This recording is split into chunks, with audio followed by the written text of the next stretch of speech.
जय श्री राम, जय हनुमान।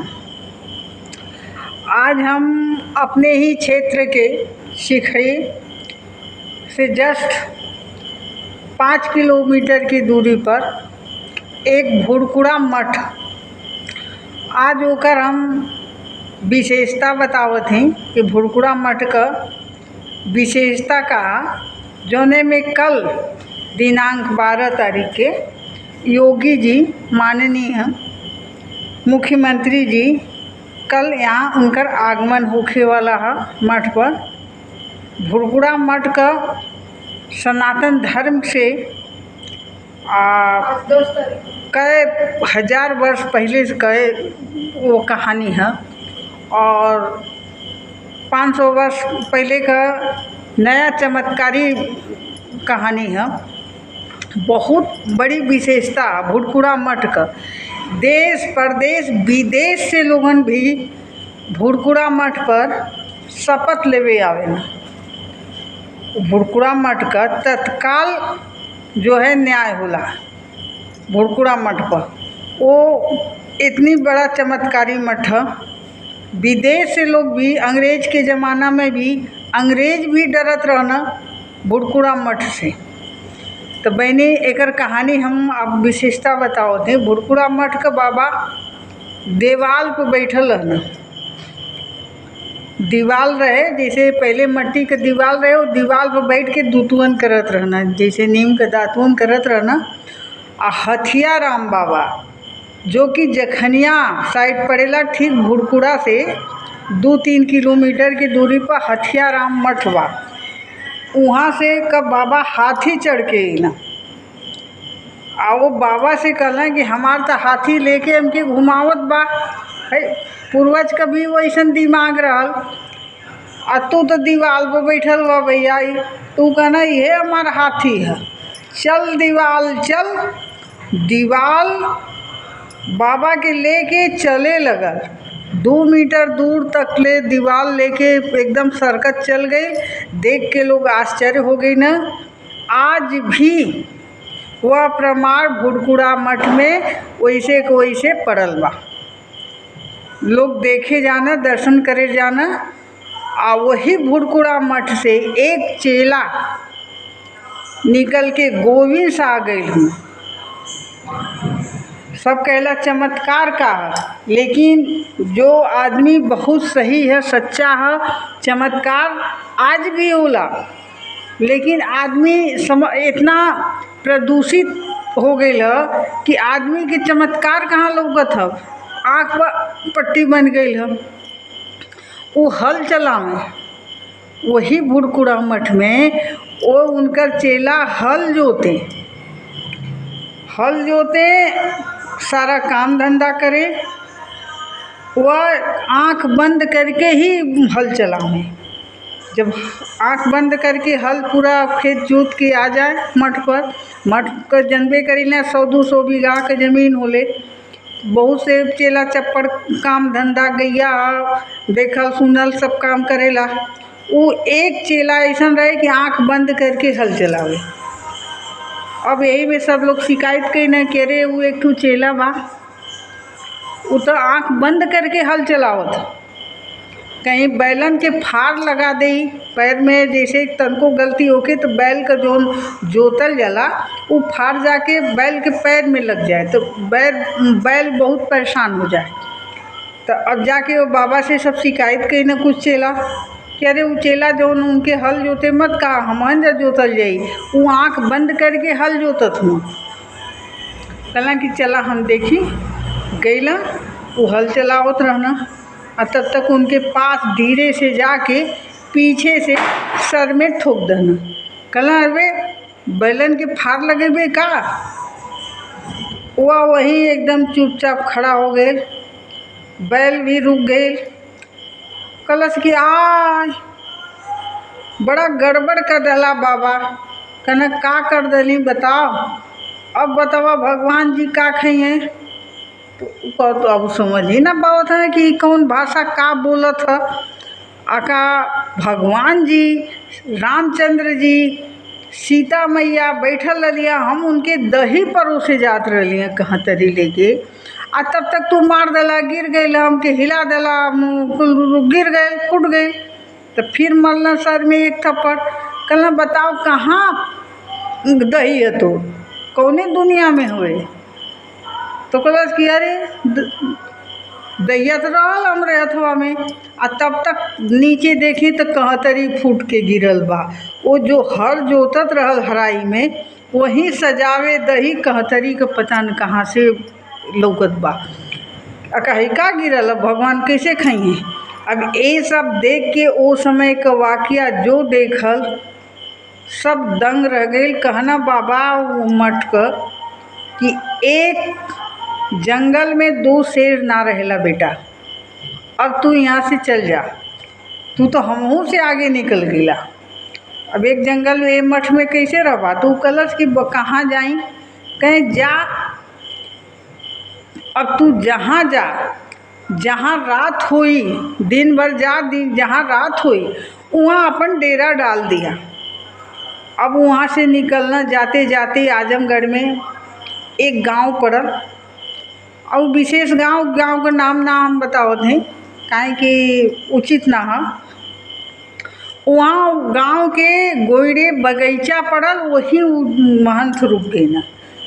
अंधेरा हो गई, अब नहैला धोइला, अब नहा धो के सोचना कि हम पूजा पाठ करी। अब वहीं शंख उंख बजैना अपन भगवान के ध्यान देना।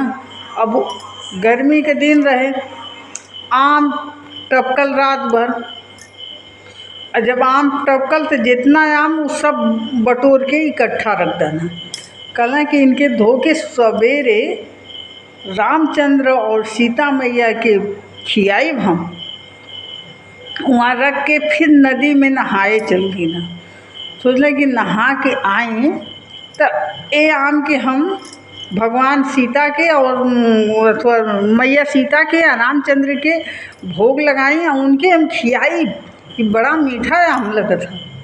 और जैसे वो नहाए गए ना, तैसे वो गांव का कुछ लड़की मनसरहंग टाइप का उधर से गुजरत रहली, कुछ घास करे वाली रहली, कुछ अपन खेती बाड़ी वाली करे वाली रहली, कुछ पढ़े लिखे वाली। अब सब लड़की देखली कि वहाँ आम इकट्ठा रखल है, आ यहाँ कोनो बाबा जी का कुल झोरी झंझट है, ओमन गठियौले बाड़ा, तोपले बाड़ा।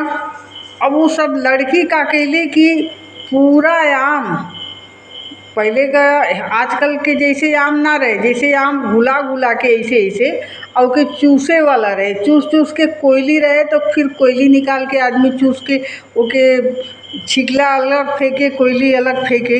अक्सर आम आज भी गांव देहात में ऐसने आम रहेला कि कच्चा रही तो बहुत खट्टा, अब पक जाई तो मीठा रही, अब बहुत थोड़ा सा उमन जूस टाइप का निकलेला, घुला घुला के लोगन ओके चूसे न पक जाला। था अब वो सब लड़की का कैली कि बैठ के पूरा आम चूस ले ली, आम चूस के अमन फूक फूक के हवा भर देली, वही अमुआ में फूक फूक के हवा भर भर के और सही से करके और वही जो सब इकट्ठा करके और सब भग गेली।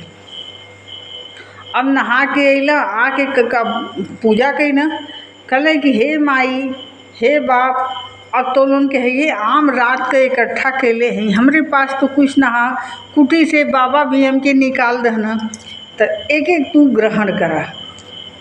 आँख बंद करके भगवान के आम खियावत हुआ, अब पूजा पाठ वगैरह कर लेना। अब सोचना कि जो हम भी खाएं, जैसे आम ओके करत हुआ तो मन हवा देखत हुआ तो मन कोयली, ओमन आम को कुछ है ये ना हा। तब तक अब देख के अब सोचत हुए कि तो कुल ख़त्म हुई हो, आश्चर्य बस सोचत हुआ अभी। तब तक 2-3 लड़की पेड़ के पीछे से हंसे शुरू कर देली, कली आए हमार जूठ रहल, हमार जूठ हम लोग तो खा गिल बनी, हम लोग के जूठ। अब वो बाबा साहब कहला कि जा, अब तो तुम धर्म हमार खराब करवे के लू, जा एक गांव से कोई लड़की शुद्ध ना हो, शादी के पहले ही फूल जेबू। बाबा जी श्राप दे देना कि शादी के पहले ही माँ बन जेबू। जैसे तू हमके धोखा दे लू वैसे प्रकृति तो के धोखा दे तो आज दिमाग फिर जाई, तू गलत काम करबू और समाज में एक गांव बदनाम रहे। पूरे गांव समाज या देश में एक गांव का नाम तोने लोगों से बदनाम हुई कह के फिर वहाँ से झोरी झंझट उठौना अपन जितना रहल। वहीं जाके गोविंद साहब आज लोग जाना आजमगढ़ के और आगे कहीं पड़ेला। अब वहाँ जाके वो बस गई ना, वहाँ आज भी 10वीं का मेला लगेला। अब एक कार्तिक आयल है ना, कार्तिक के बाद वो जो आई शुक्ल पक्ष, कार्तिक में ही लगेला या दिसंबर में लगेला, नवंबर दिसंबर में लगेला। दिसंबर में 10वीं के दिने गोविंद साह का मेला रहेला। कम से कम 8-10 दिन मेला रहेला। वो मेला में हाथी घोड़ा से लेके हर एक चीज़ बिकेला। आजमगढ़ के तरफ पड़ेला, निजामाबाद की तरफ। तो यही भुरकुड़ा मठ का विशेषता। भुरकुड़ा मठ में बड़े बड़े लोग शपथ उठावे आवे ना। वहाँ का शपथ ऐसा ना कि एक बार जिस शपथ ले ललस तो कोर्ट कचहरी दुनिया सब एक तरफ, आ बाबा भुरकुड़ा की तरफ एक तरफ तुरंत न्याय हो जाला। यदि 2 पार्टी बैठल है, दोनों में झगड़ा चलत है, बस उनकर खड़ाऊ उठा ले फिर तुरंत न्याय। वो लोग सही सलामत अपने घर तक ना पहुँच पावे ना। अभी तत्काल का घटना, 2 लोग में झगड़ा भइल रहे, चोरी की बात रहे और दोनों लोगन गई ना वहाँ क्रिया खाए, भाई जेले ले रहे। वो गड़िया से इतना भयंकर एक्सीडेंट हो गए कि एक जाना भी जिंदा ना बचल, खाली ड्राइवर केल, जौन कि ड्राइवर भी उनके घर कभी रहा। कोई भुरकुड़ा के नाम से थर थर कांपेला। कानून जो है जे सत्य का आकलन करे वाला है वह सीधे भुरकुड़ा मठ में पहुँचेला और वहाँ के दर्शन मात्र से न्याय हो जाला। और जे अन्यायी है, जे दुराचारी है, वो भुरकुड़ा मठ में कदम ना रखल चाहेला। वह कोर्ट जाई, कचहरी जाई, ए लिए जाई कि वहाँ झूठ का भी जय होला, सत्य तो बिररे जय होखे, लेकिन वहाँ झूठ का जय होला, पैसा का जय हुई। लेकिन भुरकुड़ा मठ बाबा में सत्य का जय होला, तत्काल जय होला। अंग्रेज के ज़माने में अंग्रेज भी आके डरे, अंग्रेज भी महिमा देख चुकल हुआ भुरकुड़ा मठ का। इतनी विशेषता है। कल वही भुरकुड़ा मठ में माननीय योगी जी का आगमन हुई, दर्शन करिए, बाबा से आशीर्वाद ली हैं। जय श्री राम, जय हनुमान।